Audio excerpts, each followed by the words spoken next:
And there feels a lot of freedom in those European teams and how they attack, and it doesn't feel as structured as what I watch week in, week out in the Premier League. Watched the first half of Man City against Real Madrid, or Real Madrid against Man City at the Bernabeu, and yeah, I enjoyed it. There's been a lot of people being like, oh, it's boring, they've played each other 9 times in like 5 seasons. I really don't view it that way, to be quite honest with you. I don't. Like, that's a big tie. That's Real Madrid, probably the most famous club in terms of the or the most famous, most dominant club in terms of the Champions League, against the manager and his team that have been unbelievable in England in recent times. The manager that has dictated how the game has been played since probably about 2009. Like, that's interesting enough for me. From a football-loving point of view, I want to see that. Like, I don't really care what people think, and I think that these days it's always cooler to complain and moan about things and be brash and abrupt, in particular online. That gets you more clicks and views and all of subscribers and all of that. But I just don't view it that way. I enjoyed watching it, and I particularly enjoy watching the European teams that I don't get to see on a week-to-week basis, I enjoyed it. I think that, it was absolutely vintage Real Madrid for me last night. Not sitting, I don't like to use that word for Real Madrid differently, but they soak pressure up. Come on, we know you're going to have the ball, you're Man City, you're Pep Guardiola, you have the ball, but when we get it, we are going to go forwards with the likes of Vinicius on the counter-attack. And I think the big talking point, the main point I want to make here on this video is these Champions League teams are all the top teams in their league. So the mentality every week when they play is they are constantly on top, and they're not really too worried and focused on the other team. Now, you can talk about the Premier League in terms of the English sides and say how strong the league is, and they need to constantly be thinking about all of that when they're playing in the league, compared to maybe Real Madrid in La Liga, or Bayern Munich in the Bundesliga, or PSG in the French league. Like, I understand that, and I get that because of the finances and the riches, like the mid and lower teams maybe aren't quite as strong as they would be in the Premier League. That's a debate everyone can have for those that watch the European football more. So the mentality is just always going to be like, no, we're the better team here. We are the better team here. And Madrid have that. It's not like, oh, let's soak up pressure and play for 0-0 and hope that we maybe get a chance and let's take our chance. It's like, no, we'll soak up pressure. You're going to give us the ball, and we're going to give it to our players who do their thing, like Vinicius. I like watching him. When he gets the ball, he gets his head up and he runs at people. Now, does he work back? Is he a good team player? Was Xabi Alonso trying to coach him? Is he that type of guy that you want in the change room if you're trying to be that type of manager and create that kind of tactical, you come and work back here? Probably not. But I think as a coach, that's a little bit more down to you to have to adapt to him a little bit as well. And Gareth Bale said in the stick to football, Real Madrid is really like letting the players go out and do their thing for the most part, and let him get the ball and run at you, and he causes chaos. And I think if you watch PSG last night, I caught the last kind of like 25 minutes of that in the second half against Chelsea. It's the same with that front three. It looks slick. It's free-flowing. The final goal, the 5th goal from Kvaratskhelia, I can't even say his name properly, apologies, is just, vintage, just letting your attacker winger do his thing. It's a good counter-attack. A few of PSG goals were like that. Barcola's goal's really good. And there feels a lot of freedom in those European teams and how they attack, and it doesn't feel as structured as what I watch week in, week out in the Premier League. And I felt a little bit of joy watching that last night. I really enjoyed watching Real Madrid and watching PSG last night. I didn't see the Bayern Munich game, but I watched the highlights of it, and when I watched that, I thought the same. The likes of like Elise and Luis Diaz attacking, like it looks like they're being played with joy and freedom, and it looks really fun to watch, and it looks really fun to play in, and it looks really fun to coach.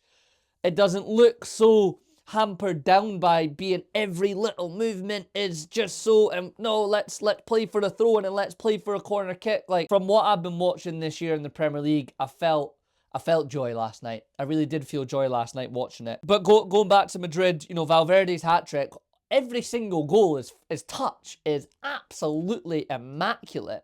Really, really is. I think Donnarumma's poor. I don't really know why he moves his left hand for the first goal, but Valverde takes it very well, and then the other two are just beautiful. Is it his second one? No, it's his hat-trick where he like controls it and then kind of hits it on the volley. Just pure technique, pure class, and again, what you get from the European players and the kind of South American players is flair. That's what they're brought up on. It's being flair, and they might not have the best discipline in terms of working back and being team players, but they have flair, and that's exciting to watch. And I think all of us in football are wanting to see more of that. And I think you get to see that in Champions League. I've always felt that about the Champions League.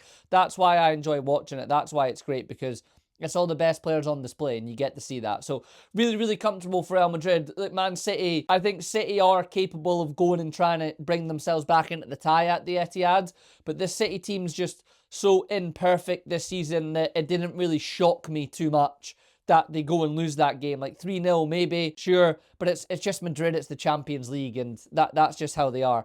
PSG and Chelsea, yeah, just always feel like PSG are the reigning champs, and you know, the balance that they have, and as we said, with the strength of the league and everything, they always come to life at this time in the season. All these European teams do.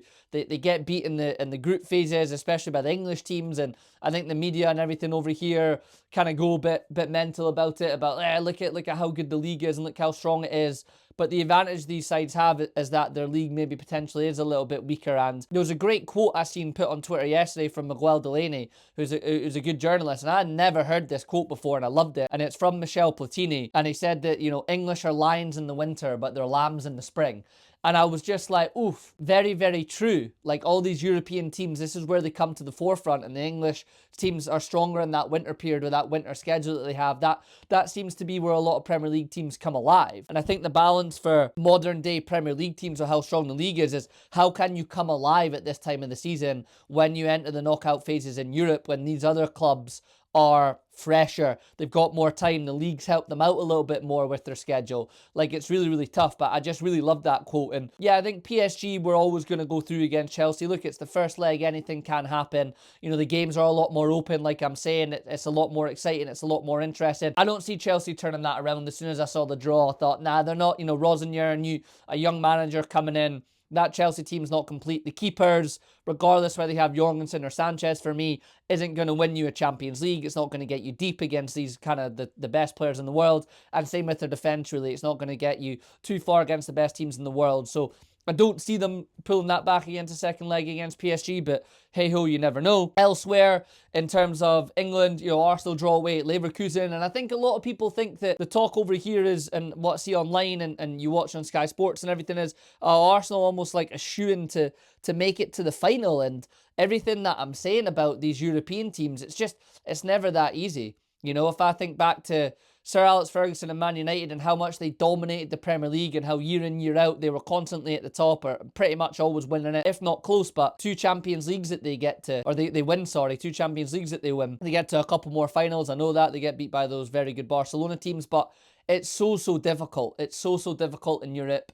You know, the legged affairs, going away, the pressure, the moments. Like, we've all watched them played, you know, cup football and ties and extra time and penalties. Like, there's so much more difference to that than like a league campaign where you're week in, week out. Like, it's a different mentality to go and win a Champions League than it is a league title. And yeah, it's not going to be as easy as people think they are. And for Arsenal, the ability to be able to use that Swiss Army knife that I said Arteta so far is showing that they've been able to do early on, and be able to flip back and forth between the league and the Champions League, and show that the squad that they've got is able to build with that. Look, I expect them to go and beat Leverkusen at the Emirates in the tie next week. I expect them to get through, absolutely. But I think it'll be interesting when they come up potentially against Barcelona in the next round. Is it that they can get? Is it Barcelona they can get in the next round, or whoever it is that they can get? Oh, it's Bodo Glimt they're sporting, isn't it? So again, that one might favour them. But you know, speaking about Bodo Glimt, that's one where it's a great story. Everyone's loving it, and people are talking about this doesn't happen anymore, and it's all about the riches of the game. And yeah, like, I get that, but we pick out those moments where like a Dynamo Kiev does really well, or like a Porto win the league, and we pick those out as if they were like every season that was happening, and it's not the case. The big dogs have always dominated. Bayern Munich, Real Madrid, Liverpool, AC Milan, you know, all these teams with these multiple Champions League, European Cups. Like, that's just always been the case. It has always been the case. And it's a great story for Bodo Glimt. And I love watching the highlights this morning, and you see their stadium, and it's brilliant to see. And long may the fairy tale continue. They could easily go to Sporting next week and get knocked out there. But, you know, you don't expect any of them to go much further than the next round. But the advantage of being that kind of real underdog team and playing in that stadium, everything that I said about Europe, it can make other teams, it's a bit weird, it's not familiar to them, and you have a chance to maybe get something against them. So long may that continue. What other games have we got here? I'm going to finish off on Liverpool. Obviously, Atletico Madrid humped Spurs, who are just an absolute disaster. Everything with the keeper. The first 3 goals I thought were genuinely a joke. He gets hooked, the keeper. Whether you think that's right or wrong, but Spurs are all over the place. It's a great result for Newcastle at St James's Park. Barcelona didn't look great from what I saw, and Newcastle, St James's Park's a tough place to go in Europe. I think Barcelona will turn them over in the new camp. I don't think Newcastle are going to be great away from home, and I think Yamal will feel more comfortable there and all those things that I'm talking about. You don't come up against those players, and Newcastle are going to probably have to deal with another hard fixture at the weekend, and we know how they fare with 3 games in a week, as I've always said about that. Let's finish off with Galatasaray and Liverpool, because I'll go a little bit deeper. Couldn't watch it. I had Greg and message me a lot. I had a group chat with Greg and my mate Sam Hobbis that we talk about Liverpool. It's called Patter and Pull. Yeah, I think most importantly, what we all agreed on, more so than the loss, was not as interested to tune into Liverpool this year because of how we are to watch. And I think that's the biggest indictment and the poorest thing and the worst thing you can be as a team and from the manager, is that you're thinking, you always do tune into it, by the way, like you say that, but of course you tune into it, you watch it, right? You're a fan of the team, but the point is more like, if something comes up, with the girlfriend or the wife or socially, you typically are more like, yeah, sure, I'll go to that. I'll check the score on my phone. Do you know what I mean? Rather than, no, I have to watch this game. It's not a debate. That's just not good, and I think that shows where Liverpool are at, and it's been really weird with Slot, and that was his 100th game. And I think if he won, he would have had more wins than Kenny Dalglish in 100 games or in around that, which is a bit of a mad stat. But look, let's be honest. Since winning the league, Liverpool have not been great. Since the day of beating Tottenham and winning the league, and from then until now, it's really not been good. And there's loads of mitigating factors that we have all harped on. You see loads on YouTube, injuries and everything. But how Liverpool are playing is down to him and the coaching, and it's not been good enough. But if Liverpool get through against Galatasaray, you've got Anfield and everything, but if I'm being completely honest, what do we get? Madrid or City in the next round? If you get City, if they can pull it back because you play against each other, you never know. At Liverpool ain't competing with Real Madrid.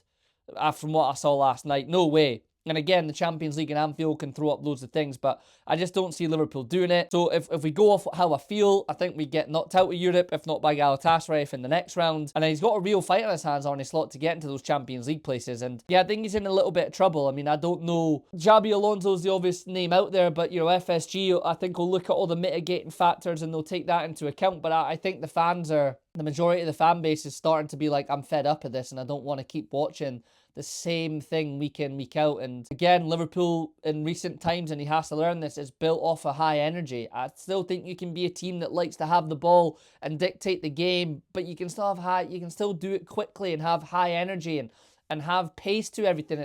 It's really slow and boring, and I've harped on about it lots, but the most important point, I think, is that 3 guys that I'm just talking about in my circle that love Liverpool and, in the last 10 years, haven't, in particular, haven't missed a game. You feel as if you can miss the game and check it on your phone, I think says it all. So that'll do it for wrapping it up on the Champions League. A real joy watching it last night. I did thoroughly enjoy it. I did, and I'm really looking forward to the second legs next week. I'm going to be in Paris, going away there with Holly for a couple of nights. So, we'll do my best to try and be peeking over somewhere at a TV, watching, a couple of the games on each night, see what games that they put on over there.